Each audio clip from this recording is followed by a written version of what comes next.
नमस्ते, जय जोहार संगवारी हो। तो आप मतलब मैं लेके आया हूँ अपन कवर्धा के भारत माता चौक और संगवारी हो यहाँ पास हवा है फेमस चाट दुकान ठेला, जहाँ पे आज मैं आप मतलब दिखाने वाला हूँ। तो बने रहना आप मन। और ये देख सकते हो शाम के टाइम हमारे कवर्धा बहुत ही ज्यादा सुहाना लगते है। तो चलो फिर बने रहना।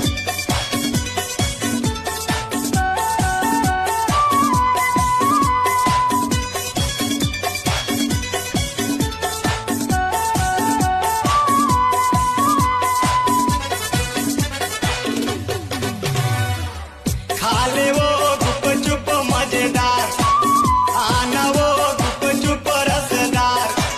खाले वो गुप चुप मजेदार, ले वो गुप चुप रसदार। मैं डारो यमली पानी ऐसे ले वो दिल जानी, मैं डारो यमली पानी ऐसे ले वो दिल जानी। बेचा तो गुल्लापुर बाजार, खाले आना खाले वो